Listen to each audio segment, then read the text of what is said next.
سورہ آل عمران کی آیت نمبر 159 پہ بات کریں گے۔ بسم اللہ الرحمن الرحیم۔ اے حبیب صلی اللہ علیہ وآلہ وسلم، پس اللہ کی کیسی رحمت ہے کہ آپ ان کے لیے نرم طبع ہیں، اور اگر آپ تندخو اور سخت دل ہوتے تو لوگ آپ کے گرد سے چھٹ کر بھاگ جاتے، سو آپ ان سے درگزر فرمایا کریں اور ان کے لیے بخشش مانگا کریں اور اہم کاموں میں ان سے مشورہ کیا کریں۔ پھر جب آپ پختہ ارادہ کر لیں تو اللہ پر بھروسہ کیا کریں، بے شک اللہ توکل والوں سے محبت کرتا ہے۔ ایک پہلو پہ بات کرنا چاہتا ہوں، وہ پہلو ہے بنیادی طور پہ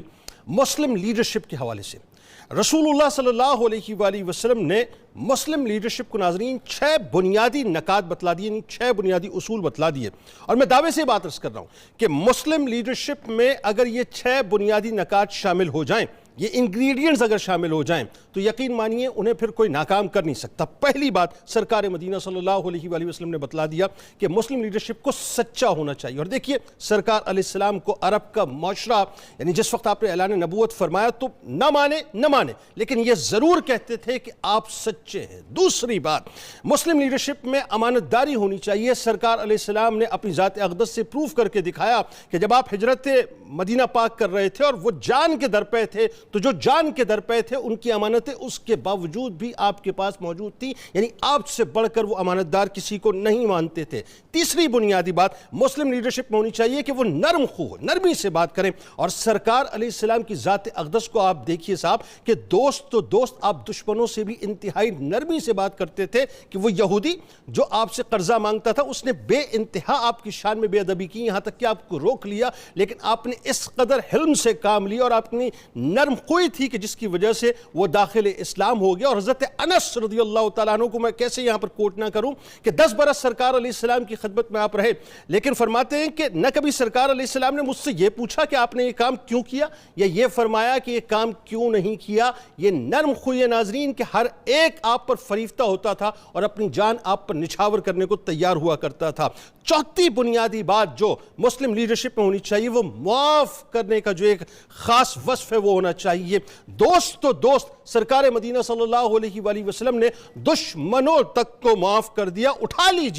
لیجئے کہ جس وقت آپ کے جسم اتھر پر اوجڑی رکھی گئی، شیب ابی طالب کو دیکھ لیجئے، پھر ظاہر مکہ پاک کی گلیوں کو اٹھا لیجئے کہ جس میں آپ پر پتھر برسائے گئے، طائف کو اٹھا لیجئے، آپ مدینہ پاک کو اٹھا لیجئے، یہاں تک کہ وہ جانی دشمن جب فتح مکہ کے موقع پر سامنے کھڑے ہوئے تو آپ نے لا تثریب علیکم الیوم کہہ کے فرما دیا کہ آج معافی کا دن ہے، آج کسی کا معاوضہ نہیں ہوگا۔ تو مسلم لیڈرشپ کی جو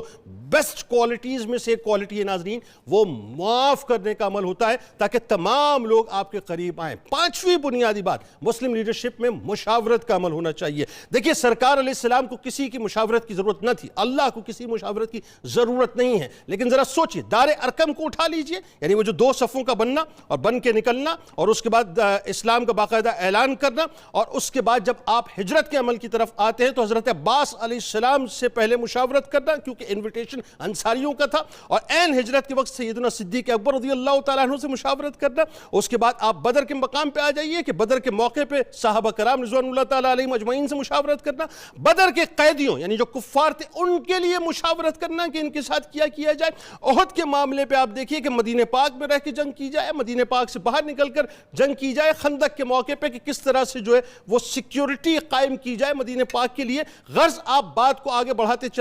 جائیے، سرکار مدینہ صلی اللہ علیہ وآلہ وسلم نے ہر موقع پر صحابہ کرام رضوان اللہ تعالیٰ علیہم اجمعین کی سائیکولوجیکل کنسٹرکشن بھی کی، ان کو اعتماد بھی دیا، اپنے ساتھیوں کو ساتھ رکھا، ان کے کانفیڈنس کو انہینس بھی کیا اور ان کو مشاورت میں شامل رکھا۔ یعنی یہ لیڈرشپ کی کوالٹی مسلم لیڈرشپ کی کوالٹی ہونی چاہیے۔ اور آخری بات کہ جب مشاورت ہو جائے، کسی بات پر کنسنسس جنریٹ ہو جائے، پھر یہ مت دیکھیے کہ آپ تعداد میں کم ہیں یا زیادہ ہیں، آپ کمزور ہیں یا طاقتور ہیں، آپ کے پاس اسلحہ ہے کہ نہیں ہے، آپ کے پاس دنیاوی ریسورسز ہیں کہ نہیں۔ اللہ پر فرم بلیو ہونا چاہیے، توکل ہونا چاہیے، اور اللہ ہی کی ذات سے جو ہے وہ ذہن میں رکھیے، اپنے تعلق کو جوڑتے ہوئے مکمل طور پہ کھڑے ہو جانا چاہیے۔ پھر یہ نہیں دیکھنا چاہیے صاحب کہ پیچھے کیا ہے یا آگے کیا ہونے والا ہے۔ اور اس کی سب سے شاندار مثال آپ کو نظر آتی ہے کہ اسلام اور کفر کا پہلا معرکہ غزوہ بدر ہے۔ آپ اور ہم 313 تھے ناظرین اور سامنے 1000 تھے،